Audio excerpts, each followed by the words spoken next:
Well, good afternoon if you are on the East Coast of the United States. Good morning if you're further west. Good tomorrow morning if we're going in the direction of Japan, China, Australia. Hello in the middle of the night in the Middle East. And greetings to everybody in Europe and Africa, especially in places like Mali, Ghana, Nigeria, Sierra Leone, and Senegal. I'm Fred Plotkin. As you know, this is Fred Plotkin on Fridays, and every week I have a guest who inspires me. And let's just say that my guest today is in the category of one. When I began to think about who I would like to have join me for Fred Plotkin on Fridays, the first name I wrote down a year ago almost was John Schaefer, who is the host of several shows, but primarily New Sounds on WNYC, New York Public Radio, which is an umbrella name now for a wonderful old radio station dating back to the 1920s that, because it's WNYC, New York City, really mirrors and reflects and enriches the city of New York, and now with streaming, people around the world. And I think of WNYC not only as a news organization, but a cultural institution. And recently they asked some announcers on the station to name their favorite show. And John named a show called Radio Lab. And I respect your choice, John. I appeared on it once and it's a great show. But were they to ask me, my choice would be New Sounds with John Schaefer, that I've been listening to about 35 years, I think, something like that, John. So welcome, John, first of all, and thank you for joining me. I'm really delighted to be with you, Fred. It's always great to see you. Great to see you. Rather than my trying to explain John Schaefer to the audience, I'll let them discover you by yourself. But I do want to say a couple of things. You are a New Yorker. You grew up in Queens. You went to college at Fordham University. Right. Fordham University may not be as well known as some of the other New York schools, but it's a very fine school. A Jesuit institution. My mother went there for undergrad and graduate. And Fordham University, like Columbia University, has an independent radio station. And a key part of my knowing Fordham before my mother introduced me to Fordham was through its radio station, WFUV. And not surprisingly to me, I've discovered that you were programming director at the station when you were in college. Talk about WFUV and independent radio in New York. Well, when I was at Fordham University, I mean, if you listen to WFUV today, it's still on the air. It's still at 90.7 FM on the dial here in New York. You will hear a very fine professional radio station that sounds like any other radio station, you know, with hosts who know what they're doing and the sound is clear. When I was at Fordham, it was the classic example of the inmates running the asylum because the students did everything. We had a retired radio pro who served as our general manager just because, for legal purposes, there had to be an adult somewhere in the building. But the students did everything. We hosted the shows, we engineered the shows, we wrote the newscasts, we, covered the Fordham University sports teams. And by the time I graduated... Are they the Owls? No, they were the Rams. Rams, okay, that's right. Rams. My high school was the Owls. Okay. Regis High School in Manhattan was, the team was the Owls. By the time I graduated from Fordham, I almost said by the time I graduated from FUV, because that's how it felt. By the time I graduated from Fordham, I had learned how to engineer, a live hockey game from another part of the Bronx. And I'd learned how to anchor an evening newscast and to write an evening newscast and to engineer someone else's music show. And of course, to host and program my own music show.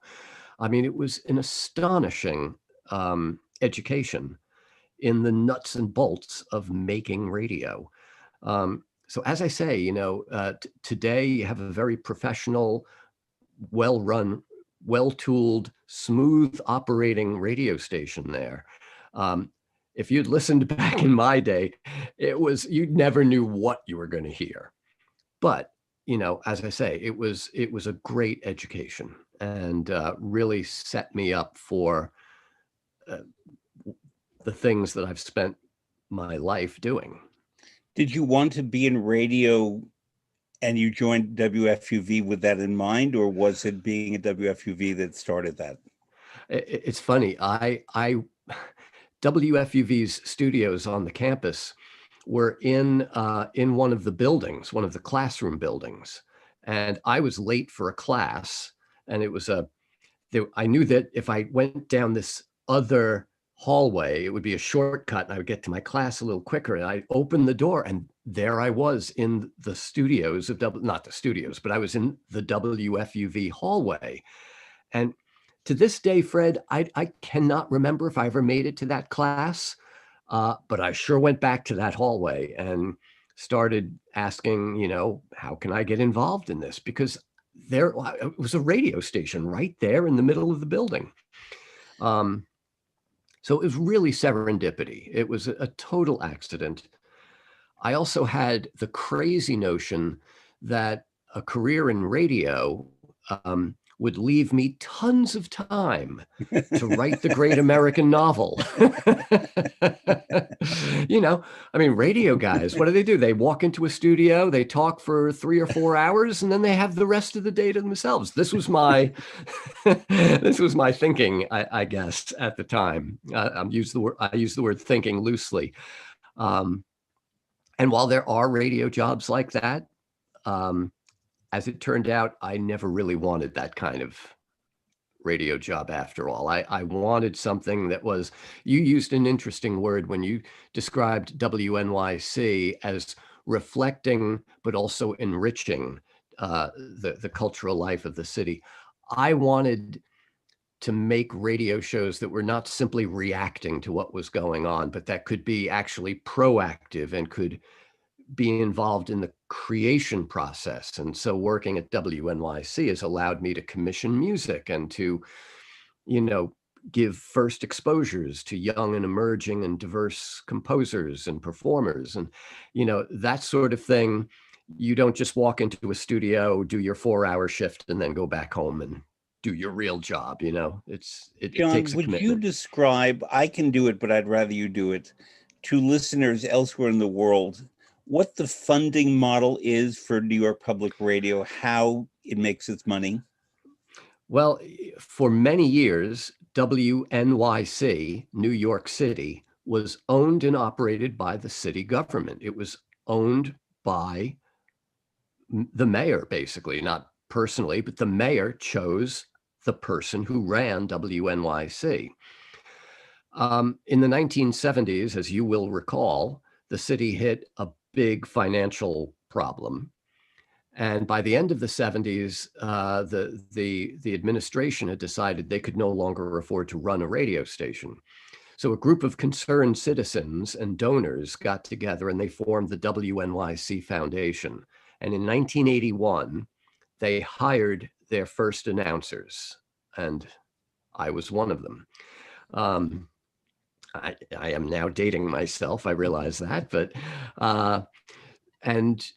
and so over the years, the city pulled back increasingly, and in 1994 actually sold WNYC. And once again, it was a group of listeners and donors who got together and bought the licenses. So as an independent public radio station, most of our funding comes from listeners. We go on the air 3 times a year and we ask people to send us money, and they do. And then, there are foundation support, corporate support, but all of that is predicated on the community support being there already. So everything starts with the listeners. So it's a very direct model. It's also a very different model from the one that your listeners and viewers in any other country would be familiar with, where maybe not the BBC. It's right. not the RAI in Italy. It's not Radio France or Deutsche Welle or any of those things. Right. Those It's are, yeah. I mean, those are based on, you know, an annual tax, essentially, that everybody pays, and it supports the public broadcasting. And that's great, but it also means that if you don't use it, you're still paying for it, you know, which may or may not be fair. Um, the American model is if you use it, you should be the one paying for it. Now, not everybody does, but enough people do to keep the ship afloat. But what I find so interesting, and maybe it reflects New York City, there is, despite the complaints from some people, an incredible amount of diversity in the staff of WNYC and WQXR, the sister station that joined WNYC a few years ago. It was the station I was at, classical music. And now it's the umbrella of New York Public Radio. But you could, I suppose, say that if you don't like what's on the radio, you don't have to give money. And nonetheless, I don't see WNYC ever pandering to any constituency. Well, I think a lot of people do give us money, even though they don't agree with things that we're saying or broadcasting, because they appreciate having that opportunity to hear other voices and to hear other points of view in a way that is very different from the kind of shouting into the echo chamber that you hear on both sides of the political spectrum on, say, commercial television or cable television, especially. So, you know, there have been numerous studies done over the years about public radio listeners in America. And really the single defining characteristic is curiosity. They're people who want to know. They want to know what's happening in the news, but they also want to know what's behind it. You know, what's the bigger picture? And I've been able to do my show, New Sounds, for a public radio audience, a smaller one, because music is not as broadly appealing as news, but still by playing to that curiosity. Well, I want to get to your show in a moment because to me, it's the gold standard of this kind of show. And already you're blushing, John. So, but I think it's important to point out too that with the arrival of streaming and podcasting and so on, I think New York Public Radio has been very nimble about getting out into the world. So, a couple of years ago, pre-pandemic, I had the opportunity to work at a couple of opera festivals in France and spent much of, it's 2018 now, much of 2018 in France. And I had my smartphone and I had the app for WNYC and WQXR, and I followed the news in New York. And I followed the music and I listened to your program every day at what was in France 5 a.m. And but it was terrific. And this means that people around the world can now listen to it, and the reach of these stations is different. When I started writing a column for WQXR about opera, I don't review, I intentionally wrote it for the world and not for the New York City metropolitan area, knowing that we were reaching people everywhere, just as I now do that with Adagio every week. So I want to talk about New Sounds. I'm going to say a statement that you don't have the right to disagree with. In my view, Okay. I don't know anyone in the world who knows more about more types of music than John Schaefer. I know a lot about opera, let's not pretend, but you know so much about so many types of music. And my father, who was a listener to you, a very devoted listener, quoted Duke Ellington's dictum about you that there are only two types of music, good music and the other kind. Yeah. And the fact that you don't create barriers and you don't put up walls about music, that music is to me so affirming that when I listen, I look forward to what is John going to present tonight that I may know a little bit about or nothing about. And it's an adventure. So was that your intention or did that evolve? That did evolve. I think to the extent that I had an intention when I started New Sounds, it was I'm bored with the rock music that I hear on the radio here in New York because it's the same bands over and over again. I'm a little bored with the classical music I hear in New York because we had 3 classical stations back then: WQXR, WNCN, now long gone, and WNYC, which has morphed over the years into more of a news and talk station. But at the Plus, sorry to time, interrupt, there was classical on WBAI and on WKCR, which was Columbia University's radio, because I was often on their opera show on Saturdays, but they did a lot of weekend classical. right, and in the evenings at WFUV as well, also classical music. And, I love the meditation from Thais as much as the next guy, but I couldn't help think, I knew there were other things out there because WNYC had gone on a kick of playing contemporary music. So we were actually playing Milton Babbitt and Elliott Carter and the really dissonant kinds of music. And I thought, there's more that I knew about Philip Glass and Steve Reich, and that it just seemed to me like there needed to be a place for people like me who wanted to hear what else there was. And I had some crazy idea that disaffected rock fans would find the show and maybe get a little closer to the world of classical music, and that classical music fans might stay with us an extra hour in the evening and find themselves listening to something that was closer to popular music and sound. So that was the initial attempt.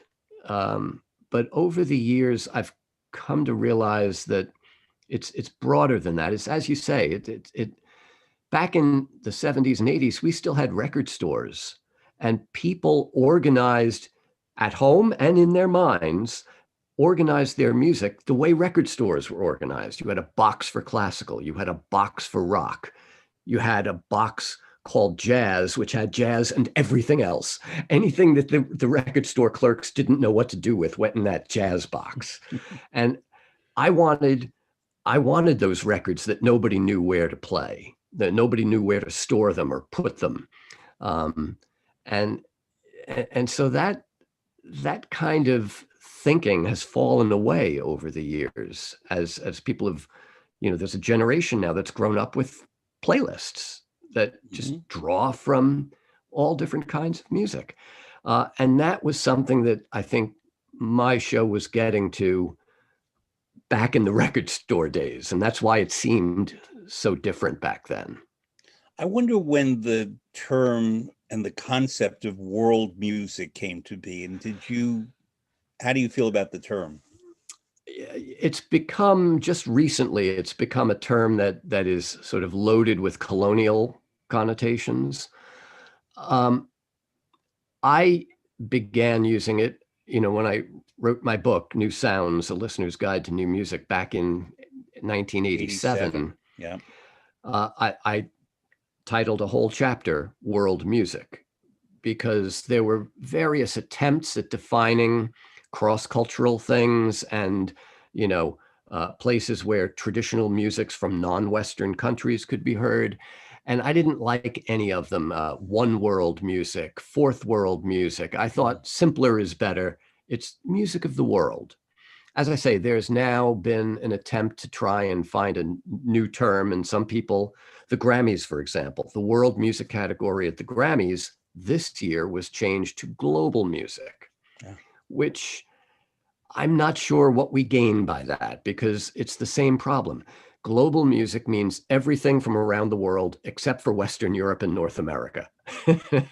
So you have the kind of the same problem.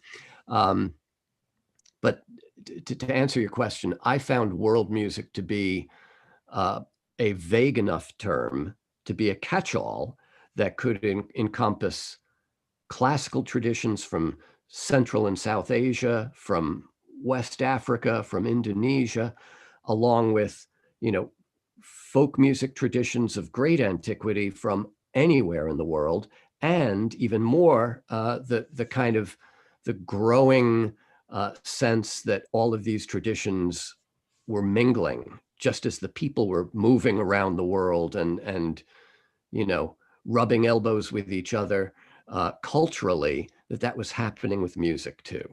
And that sort of thing, there needed to be a term for that, and world music. John, as you know, in addition to my music work, I write cookbooks and I do food history. Yep. And it's a very similar thing as to who owns the potato and who owns the orange and so on. It's world food, but they do all have their origins somewhere. And we can study how they travel. Like if you could name 30 ingredients to me, I could tell you where they were born and where they wound up. Just one example, coffee, East Africa, went up to the Arabian Peninsula, went to Indonesia, India, into Europe, wound up in the royal courts of Europe, was planted in the Americas by the Portuguese, the Spanish, the English, the French. And Brazil and Colombia are now the leading producers, but coffee was born in Ethiopia. And we could do a similar thing with many types of music and musical instruments. And you'll find that a lot of those musical styles and musical instruments followed the same path. I mean, the Silk Road has been for millennia a kind of human migratory route for culture, for language, for music, for food, and stretching from Venice in Italy to Japan in the Far East, and branching off all over the Eastern Hemisphere. That's a really kind of powerful image, a powerful metaphor for the ways in which cultures are not so easily bound by geography and ethnicity and linguistics, but there's something more broadly human about it. And it's tough to keep those things boxed in. I know that one of your very first shows, because I went back and listened to it, was with the Indian musician Ravi Shankar. And I use the word musician because I'm a little loath to add other defining terms to great musicians because they're musicians in all that encompasses. And I, in 2012 in Switzerland, did a live program with his daughter Anushka Shankar about exactly what you're talking about, how what we call gypsies or Roma people, began in India and traveled on the road that you described into Eastern Europe, especially Romania and Hungary, but also to Spain.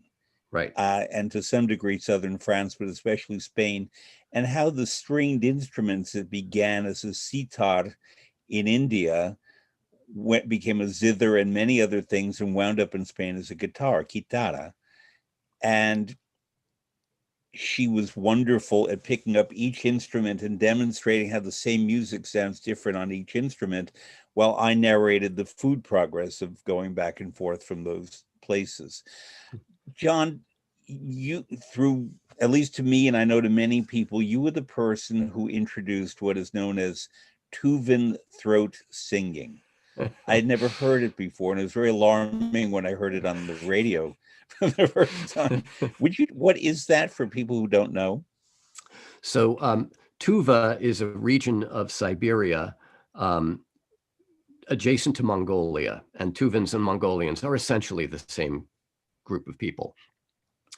And living out there on the steppes of Central Asia, they have developed several different what we call throat singing techniques, which is, again, to talk about terms, what other kind of singing is there? Yeah.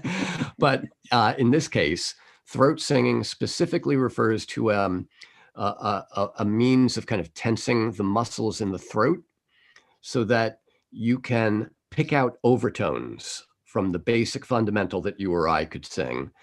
It's not hard to get the first couple, the fifth and the octave, but a really good throat singer can get pretty high up there. There's also a sort of corollary technique, which they call Kargira, which is a kind of moaning sound where you're actually getting the rumbling undertones of the fundamental note. So, so basically what you have, I've heard the term used, one voice chording. With a single voice, you can produce a chord of 3, maybe even 4 notes. And so the Tuvans developed this probably as a way of reflecting the sound of the wind over the steppes, the rumble of the hooves of the horses that they rode, and also their, and you'll find this in lots of places around the world, their ways of spreading sound widely outdoors. So you can hear that sound out on the steppes at a great distance, the way sheep herders in Norway and Sweden developed these kind of keening calls that you could hear in the next valley, on the other side of the mountain, because you needed to be able to do that to communicate. So there are extraordinary vocal techniques that have now been adopted by contemporary music singers. We call them extended techniques, but you'll find that, a lot of what Western musicians call extended techniques are just regular techniques in other parts of the world. John, when you know that I spend a lot of time in Scandinavia and the Nordic countries, including Finland, and Finland has a fascinating music culture all across the spectrum, including the herder music and the reindeer herders. The peoples of northern Scandinavia and Finland are called the Sami people. And the mobile phone that everybody has nowadays was invented in Finland and first used by herders. And I went and followed a bunch of herders in Finland and was interested to learn that they don't like the mobile phones, even though it's invented for them, because they want to continue their musical tradition. And they fear that using the mobile phone means that they will not pass down the tradition of this, I'll call it distance singing. Yeah, they call it yoik. Yoik, of course.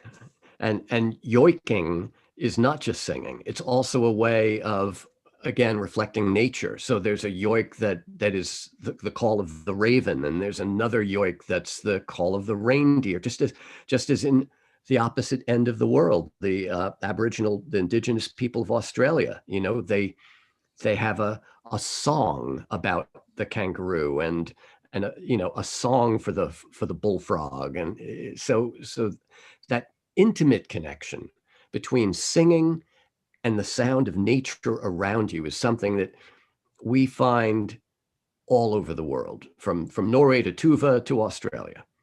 So the yoik, actually, I don't know if I ever discussed this with you. In August of 1992, this is too long for talk about now, I had the honor of being the journalist invited to sail with King Harold and Queen Sonja of Norway to the Arctic, to the Sami lands, to visit the peoples in his first summer as the King of Norway. And we went to Kautokeino, which is one of the chief towns of the Sami people, and they created a yoik for King Harold and a yoik for Queen Sonja. And word came that there was this American guest, and they created a yoik for me, which was recorded on a cassette tape. And I need to find that cassette tape. And I was given a Sami knife, and it's a fascinating thing. Music, at its most elemental, is about communication. We can talk in very sophisticated ways about how it evolved, but I will say that I love all your programs, but the ones that just absolutely blow me away are in West Africa. And when I know that you're doing one of those shows, I'm there. And that's why at the top of this show, I greeted people in Nigeria and Ghana and Mali and so on. How did you first discover? We think of African music, maybe South Africa, the Maghreb, and North Africa. West African music, obviously there is West African music, but especially Mali, I was just dazzled. Yeah, Talk about that music. Mali is a Disneyland of music. It's the single country now, but historically, although it was all part of a single empire, it's many different groups of people, and they have different languages, and they have different musical languages, and they have different instrumentation. And so, there's such a rich musical heritage in this one part of West Africa. And that's before you get to Nigeria, which is a whole different thing, or Senegal and Gambia. There are close threads that you can weave between these places. But once you know what to listen for, you can also say, oh, no, that's not Malian, that's Nigerian. They're pretty easy to tell one from the other. But how I got into it was the way I literally, Fred, the way I got into African music is the way I've gotten into any kind of music was through some other form of music. I grew up on rock. I came to classical music relatively late in life. I was in college. And as a rock fan, my number one hero was David Bowie. It was not a big step to go from David Bowie to the English producer Brian Eno, because Bowie and Eno worked together on his so-called Berlin trilogy, the 3 albums that Bowie made while living in that city, which broke the mold for rock records and were really getting kind of avant-garde and experimental. And Eno had a big hand in that. So I began listening to his music.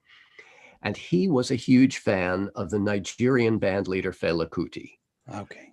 And would talk about this guy all the time. And I was like, all right, I need to find out who this Fela Kuti guy is. These were not the days where you could get on a computer and call up Spotify and type in Fela Kuti and hear the music. So it took a while to do that. But once I did, it opened up this whole world of music that I thought was going to be foreign and difficult for me to access. And in fact, it was just, I mean, Fela Kuti, for those who don't know, great Nigerian band leader, sax player, singer, composer, super controversial politically, in and out of jail throughout much of his life.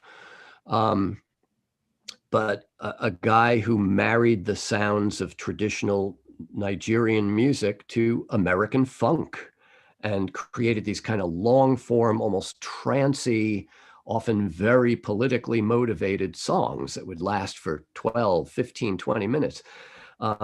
So there was something in that musical language that was alien and foreign, but there was also a groove that I could latch onto and that I could immediately respond to. And, you know, it's just one thing led to, then from Fela Kuti, it was like, well, what's this kind of tinkly harp instrument that I'm hearing on some of these records? And that was the kora. And then you discover people like Tumani Jabati, who is now releasing an album with the London Symphony Orchestra, you know? So the kora has become an instrument that you'll find on albums by Björk and in albums of traditional West African music and on an orchestral record. So this is the world that we're living in. And it was the world that was unfolding at the same time that I was kind of learning my place in it on new sounds. We could talk about technology for a long time, and obviously radio is a technology that brings music and words and ideas to people. Now with modern technology, people can access that information, not just in the bandwidth of how far you are from the Empire State Building in New York City, but you can hear it anywhere in the world. But there were recordings of different types. You know very well that albums used to be stories in their way, novels, and a Bob Dylan album or a Beatles album tended to be thematic. Anyone, Dexter Gordon, you name it, would be thematic because that seemed to be the trend. Now, with the ability to just select any song or piece of music, that's being lost. But nonetheless, you, as in your job, have access to everything in the world practically. Well, and it's not just me. I think everybody has access to almost everything, and that sounds great. But then, what do you do with that? So, the idea that you know, somehow the digitization of music was going to be a democratization of music is a nice idea, but in practice, unlimited choice is a paralyzing thing because you don't know where to start. So in fact, it's almost more important than ever to have those gatekeepers, the editors, the people you go to say, all right, who should I be listening to? And so, you know, writers and journalists and broadcasters, you know, we're not going away because that you still need that. So the technology has changed, but the kind of the impulses behind it, that I'm curious what's out there. If I like this, would I like something else adjacent to it? That impulse is still there, and you still need, you still need guideposts. Otherwise, you're just, roaming a sonic wilderness. And I will say, Fred, that while you're right that the album as a long form single thought has kind of lost a bit of its momentum in recent years, there are still many musicians who hold on to that idea. In fact, I just did some liner notes for Deutsche Grammophon for Ensemble Signum, which is a saxophone quartet. And their latest album, one of the members of the quartet told me, we were thinking of those old Pink Floyd records where it was an album and it told a story and it unfolded over the length of the record. That's what we wanted to do. And that's what they did with a collection of music that ran from John Dowland in 1600 to a contemporary work written just 2 years ago. So that again, that impulse to tell a story, it's not going away. And I think that you will always find musicians and artists of any stripe who want to tell a story over a longer period of time. So yes, we're seeing a lot more short stories, musically speaking. Doesn't mean the novel is on its way out. I could make the parallel to the storyteller Scheherazade, who told 1,001 stories. Last night's episode, which I listened to, of New Sounds was number 4,476. Now you are embarrassing me. It feels silly to like, this is program number and then give a string of like phone numbers after it. For many years before streaming, New Sounds would be heard on different national public radio stations, and different stations would run different shows at different times. So if I got a letter from somebody in San Francisco saying what was on last night's show, I don't know. It wasn't the same last night show that we had in New York. So I started giving the shows numbers.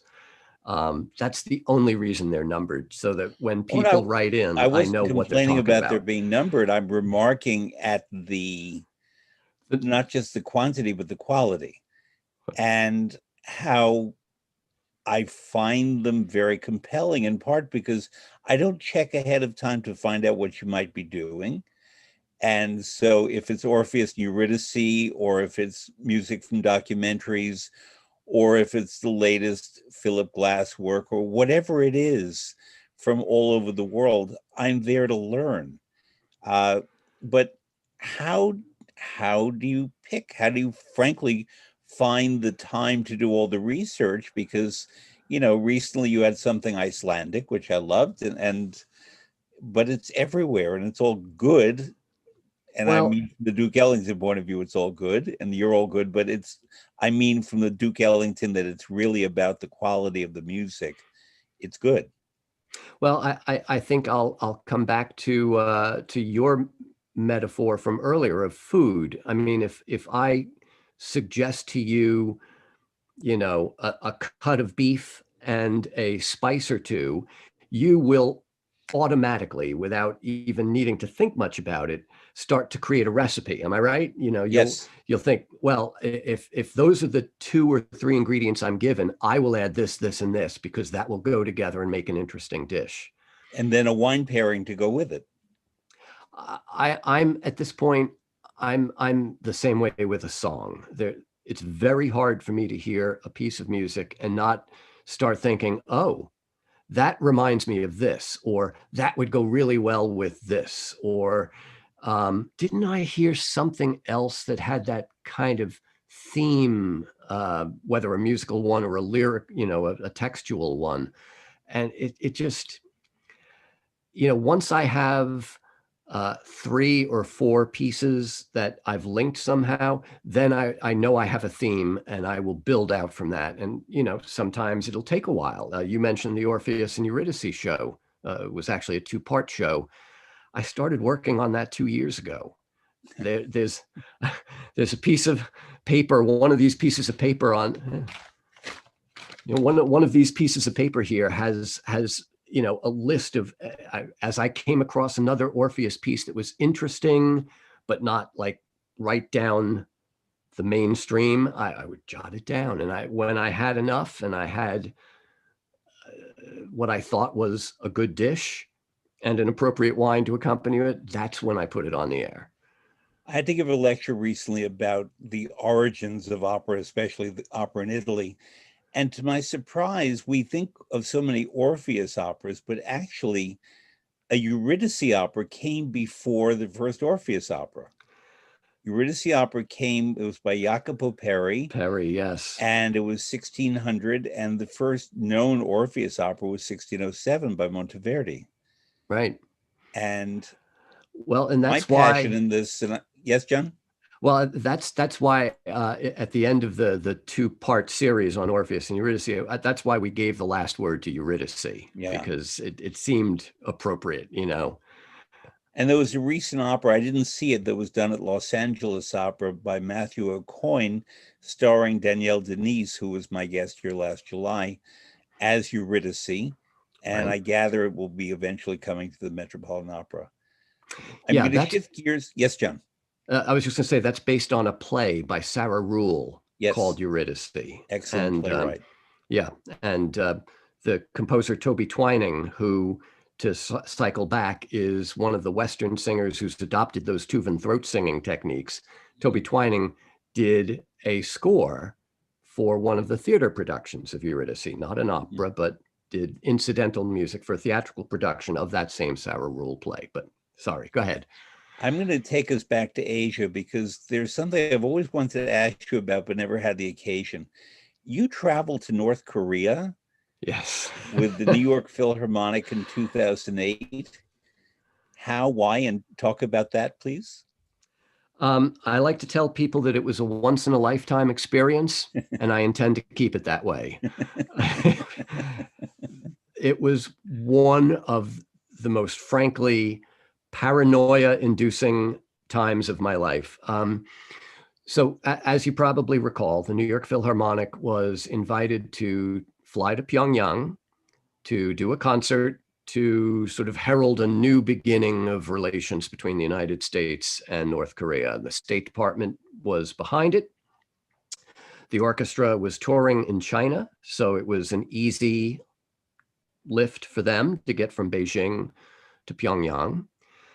So I flew to Beijing and met the orchestra there, went to a concert at The Egg, the famous concert hall that looks like it's floating in the middle of a huge pond, and found that the New York Philharmonic in Beijing in 2008 were rock stars. I mean, it was like being outside of Madison Square Garden on Grateful Dead night, you know, people desperate for tickets and, you know, doing anything they could to get inside. It was wonderful. So, and then we all flew to Pyongyang, and exiting the plane, it was like the Wizard of Oz in reverse. We went from the Technicolor blaring sounds and garish lights of Beijing to this gray monochrome tarmac on the air in the airport at Pyongyang, where we were greeted by some dignitaries as sleet blew sideways on the tarmac. And then they piled us all into buses. They took all of our phones and our passports, all to be returned when we left. But that was disconcerting. And they piled us all into buses and took us from the airport into the main part of town where we would be staying. And I'll never forget this. We passed a bunch of billboards with huge tarps over them. So clearly we were not meant to see what was on the billboards, but one of them had been left untarped. And it was a picture of a huge fist coming down and crushing an American GI, an American soldier. And, you know, some slogan written above it. And all you could hear in the bus were the clicking of the photographers' phones, because all the media were in the back of the bus, and they were immediately taking photos of this huge billboard. Yeah, so and once we were at our hotel, which, while in central Pyongyang was on the other side of the river, so it was kind of separate. So they didn't have to have soldiers stationed outside the lobby, because where were we going to go, you know? But they did divide all of the non-musicians into groups of 4 or 5, and we were each given a minder, a handler, to take us where they wanted us to go. But since I was doing a broadcast of the Philharmonic concert, I left my group and went on the bus with the musicians to the rehearsal, because I needed to know, all right, how long are the pieces? More importantly, how long are the breaks likely to be that I need to fill between pieces? And I'm standing in the back of the hall with my notes when I hear a voice calling for Mr. Schaefer. Mr. Schaefer? I was like, oh, do you mean Schaefer? He goes, you're not supposed to be here. It's like, I have to be here. And they were not happy. And after that, I had my own minder to make sure I didn't get into any more trouble and didn't go places where I wasn't supposed to go. Having said that, the minder was not with me 24/7. And because of the time difference, this country that allegedly had no internet had set up a very fine media center for all of the reporters. And because of the time difference, I would often be there at 2, 3 in the morning, filing reports back to New York. WNYC wanted stuff, but so did Channel 13, PBS in New York. WNET wanted something. WINS, the news station, wanted something. As long as I was there, people wanted reports. And so at one point, 3 in the morning, I need to go to the bathroom. My hotel, my room in the hotel is on the 33rd floor. All the lights are off. You know, Pyongyang at night disappears from the map. There are no street lights. Everything is pitch black. So I didn't want to go back up 33 floors in the dark. So I went to the front desk and asked if there was a bathroom in the lobby. And they said, no, there's one downstairs. So I go downstairs through a series of corridors that kind of snake through the building and that spill out into this big lit up room. And down each of the walls of the room are a series of gaming tables. And behind each table is a single silent North Korean. So I stumbled into this room at 3 in the morning, bleary-eyed, and they're all looking at me. And I'm like, okay, am I hallucinating here or what? And I walk through the room. They're all looking at me. I get into the bathroom. At this point, I'm so weirded out. I've forgotten what I've come downstairs for. Splashing water on my face. I go back out. Sure enough, they're all still there. And they're all watching me again as I walk back out. It was just such a surreal experience. Dan Waken of the New York Times was on that trip. And when we had gotten back to New York, he came on my show for something else. And I told him this story. And he said, you found the casino? I heard there was a casino. I wanted to get a chip from that casino. Nobody would believe me. I was like, yeah, it was there and it was empty and it was just a totally weird experience. But yeah, North Korea was, it was both uplifting because at the end of the concert, the audience started waving to the musicians and the musicians started waving back. And when I interviewed some of them backstage afterwards, they were still crying. On the other hand, we then later in that weekend were taken to see like a kids show and, you know, the audience response was the same. Like anytime a picture of the great leader was shown, everybody would bolt upright, you know, out of their seats, stand up straight, waving and applauding. So, you know, there was a certain kind of concert etiquette that they had developed there that was different from ours, that had taken all of us by surprise and then turned out to be just kind of like choreographed, it seems. Was the New York Philharmonic concert seen on North Korean television?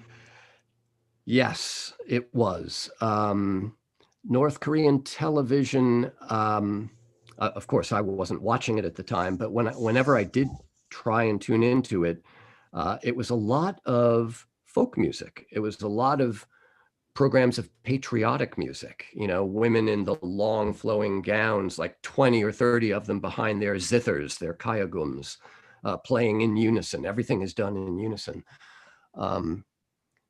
So the pickings were pretty slim. And if you could, you would watch South Korean TV. But of course, if you were caught watching South Korean TV, that meant serious, serious problems. And my handler was a young guy. He was in his 20s, and he had been abroad, which in North Korea means China. So he knew something of the world. He knew that basketball, very popular sport in North Korea, came from China. That's clearly where it was invented, because Yao Ming, the great basketball player, was from China. And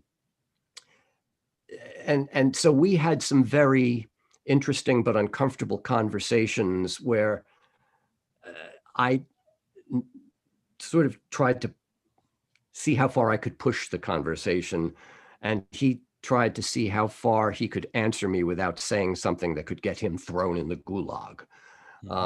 So that was again very interesting and also profoundly depressing. Final question on North Korea. Do you think that the concert and the visit affected any change that you could tell? No, it did not. I will say that Lauren Meisel came on one of our talk shows at WNYC maybe a couple of months later, and I saw him in the hallway, and he said, there are now two types of people in the world: people who've been to North Korea and people who haven't. It was understood. It was a pretty profound experience. I can imagine. Yeah. John, because I'm mindful of your time and I appreciate your giving us this time, I want to conclude by mentioning that listeners know that my guest always provides a list of 5 or 6 selections from the Adagio catalog. And I obviously was very much looking forward to yours to see what from your vast knowledge and experience you would pick.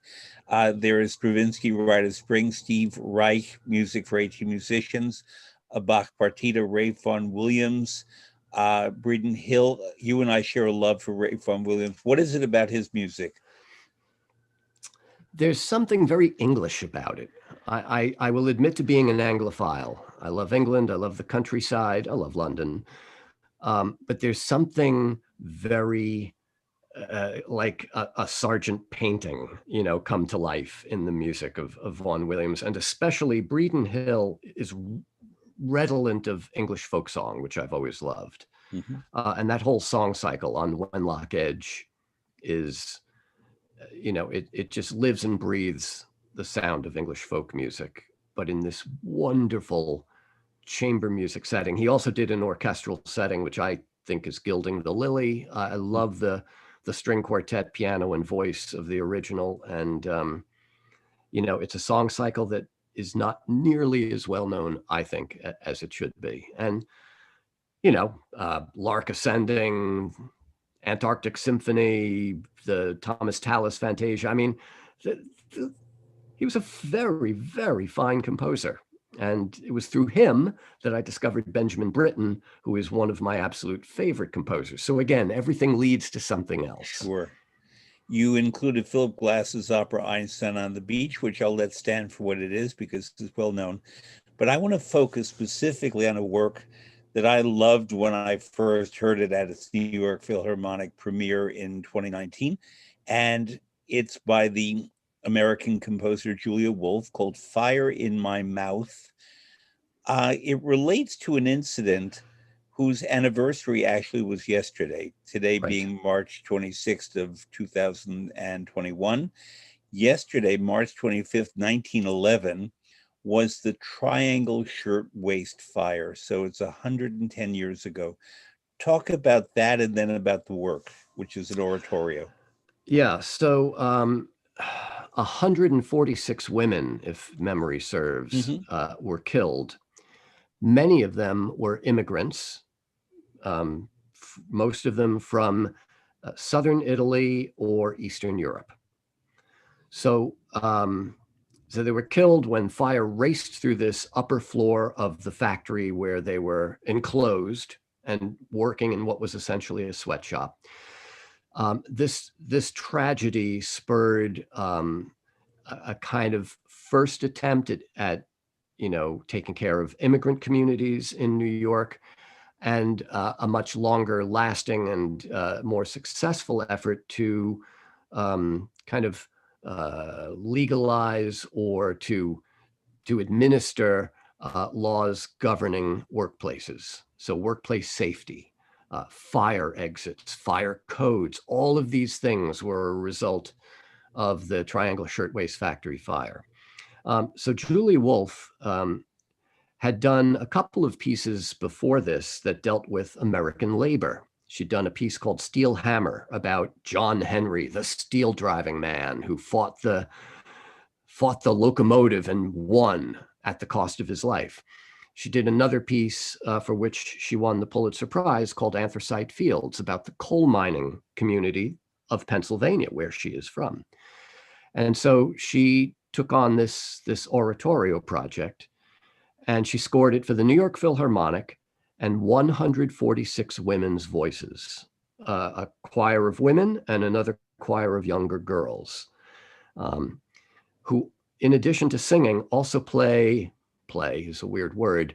They wield scissors, and Julie took a long time to find the scissors that could make the appropriate sound, so that throughout the piece, you hear the sounds of factories and machines. You hear the sounds of scissors cutting.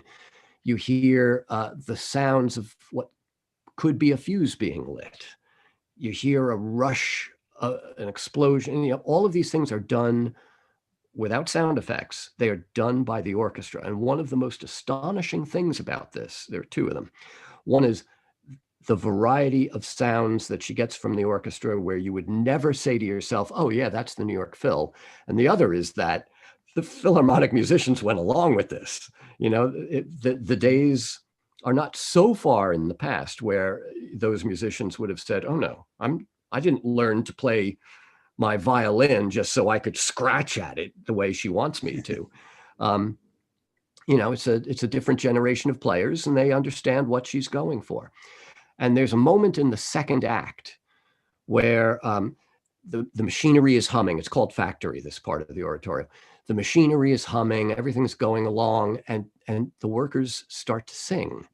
And she incorporates a tarantella from Southern Italy, and she incorporates, a Yiddish song from Eastern Europe. And all of these layers are piled up one atop the other in a really remarkable, wonderful and kind of life-affirming way. In this piece about death, here is this kind of celebration of the human spirit, and how even when these women are kind of in a dark, dingy factory with no easy egress, they still sing. There's still music to be had. I just think it's an extraordinary work. There were some people who fell to their death during the Triangle Shirtwaist Factory fire, and contemporary accounts of that are in the final movement of the piece, which post 9/11 in New York has a very deep emotional resonance for those of us who were there that day and who actually saw people fall to their death. So there's that element as well. I should point out that the old studios of WNYC were in the municipal building, which had a picture window view of what were the two towers of the World Trade Center. And the morning reporter, I don't know if it was Soterius Johnson or Richard Hake, I think it was Soterius, narrated what he was watching live as these events were happening. Yeah, that was actually Mark Hyland, because it was 2001. Hyland, yeah. But similarly with the Triangle Shirtwaist Factory fire, which happened near Washington Square, where New York University is, and very much in a worker district, although now it's a little fancier. Yeah. There were men who worked in the factory too, a few of them, and one couple kissed before they jumped to their death together. Yeah. And it's very much part of New York history, John, because yesterday was the anniversary. I went back and did some reading, and there was a labor organizer, a Jewish woman from Eastern Europe, in what we call the needle trades, in other words, the making of clothing, garments, named Rose Schneiderman. And the ceremony, the commemoration for all the dead, happened on April 2nd of 1911 at the old Metropolitan Opera House. And so now I want to go back into the Met archives and find if they have anything relating to that ceremony. Rose Schneiderman gave a fiery speech about labor and about the American worker. And out of this came, in addition to the work safety standards you spoke of, a nascent labor union movement that had begun already, but it really got a boost from this and the tragedy that happened. And that would John? eventually become the International Ladies Garment Workers Union, Exactly. which was hugely powerful and successful. Which founded the summer camp that I went to as a boy, which is a whole other story, that I grew up, because they had the kids part, but then they had the workers part. And we had about 100 Jewish and Italian grandmothers who were there on their summer vacation, who adored us because we were the realization of their dream of a summer place by lake in upstate New York, not far from Saratoga, where you like to go to see the horses run. Just tell me briefly, John Schaefer and horses, what's the story? Well, you mentioned at the beginning of the hour that I grew up in Queens. I grew up near Aqueduct Racetrack. Oh. And every year, my mom would give my dad a $20 bill on his birthday and, you know, let him get out of the house and all the kids and go to the track. And he took me when I was 6 years old. And at some point during the afternoon, he hit a winner. And I was just like, oh my God. My dad is like beaming, and there are these beautiful animals and they're running right past us. And these guys are wearing all these fancy, colorful, I was hooked, and it's been a lifelong passion of mine. I can see that. John, I just want to thank you for today, but also I think you understand more, even though we've known each other for years. I think maybe you understand more now your influence on me as someone who loves music, and I'm very grateful to you for that. And I want to tell my listeners to look for newsounds.org, and you have about 4,500 programs you're behind now that you have to listen to, and it will be an immense pleasure, as it's been an immense pleasure, John, to have you here today. Thank you. Fred, thank you so much for inviting me. It's been great talking to you. See you soon.